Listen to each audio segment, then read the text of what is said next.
শুরুতে যে খবরের দিকে নজর রাখতেই হচ্ছে, ফের এসআইআর আতঙ্কে মৃত্যু বৃদ্ধের। হৃদরোগে আক্রান্ত হয়ে মৃত্যু মগরাহাটের মুলটি কামদেবপুরে চাঞ্চল্য। নাম ভুল থাকায় শুনানির নোটিশ। 29শে জানুয়ারি শুনানিতে ডাক পড়ে 96 বছরের বৃদ্ধের। আবারও এসআইআর আতঙ্কে মৃত্যু বৃদ্ধের। হৃদরোগে আক্রান্ত হয়ে প্রাণ হারিয়েছেন তিনি, এমনটাই জানা যাচ্ছে। টেলিফোন লাইনে রয়েছেন প্রতিনিধি অরিজিৎ মণ্ডল। অরিজিৎ, যেমনটা জানা যাচ্ছে এসআইআর আতঙ্কে আরো এক মৃত্যুর সংবাদ, কি বলছেন পরিবারের সদস্যরা?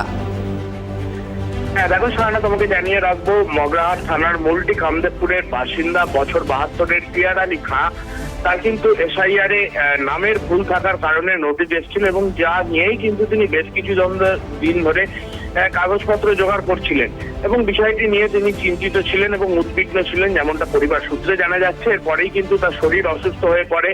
শরীর অসুস্থ হয়ে পড়লে তাকে প্রাথমিক স্বাস্থ্যকেন্দ্রে নিয়ে যাওয়া হয় এবং সেখানে হৃদরোগে আক্রান্ত হলে কলকাতায় তিনি স্থানান্তরিত করে চিকিৎসকেরা। সেখানেই কিন্তু কলকাতায় 2 দিন ধরে তার চিকিৎসা চলছিল। গতকালই রাত্রেবেলা পরিবারের কাছে খবর আসে যে হৃদরোগে আক্রান্ত হয়ে পিয়ার আলী খাঁয়ের মৃত্যু হয়েছে। আজকে কিন্তু তার দেহ পরিবারে নিয়ে আসা হলে কিন্তু কান্নায় ভেঙে পড়েছে পরিবার। অন্যদিকে পরিবারের লোকজন কিন্তু এই নির্বাচন কমিশন এবং এই যে এসআইআর তাকেই দায়ী করেছে, কারণ এসআইআর এর কারণেই কিন্তু পিয়ার আলী খাঁ কাগজপত্রের জন্য চিন্তিত ছিলেন এবং তিনি কিন্তু এই নিয়েই বেশ কিছুদিন ধরে বাড়ির লোকের সাথে কথাবার্তা বলছিলেন না, ঠিকঠাক ভাবে খাওয়া দাওয়া করছিলেন না, এমনটাই কিন্তু পরিবার সূত্রে জানা যাচ্ছে।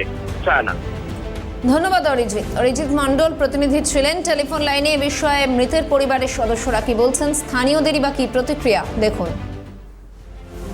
আমার স্বামী তখন ছোট ছিল, 8-9 বছর। আমার শ্বশুর মারা গেছে, ও কিছু ডকুমেন্ট নেই, এখানে ডকুমেন্ট সব কিছু।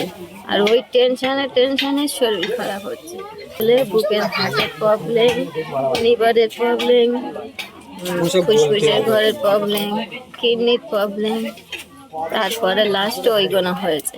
যে এসআইআর না হোক, কারণ আমরা বাইরে ঘাটে বেশিরভাগ থাকি। বাইরে ঘাটে আসা মানে আমরা এসছি মিনিমাম 20-25 হাজার টাকা খরচা আছে।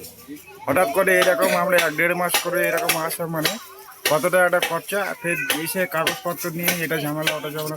প্রত্যেকে আমরা কাগজপত্র করছি, কিন্তু মেন জায়গায় গিয়ে ওখানে ওরা ভুল করছে, কিন্তু সেইটা আমাদের সংশোধন করতে হচ্ছে। সেটার জন্য আমরা বলছি কদিন ওই এসআইআর এর টেনশন করছিল। আমাদের সরকার বলছে যে কী হবে, লেখাপড়া কম, গরিব মানুষ, আমার কি হবে এই টেনশন করছিল। তো একবার প্রথম নাম এসেছিল, সব ফর্মটা বিলের কাছে জমা করেছিল। ফের দ্বিতীয়বার আসার পরে উনি এই কাগজ নিয়ে দৌড়াঝাড়ি যা করতে করতে একটা টেনশন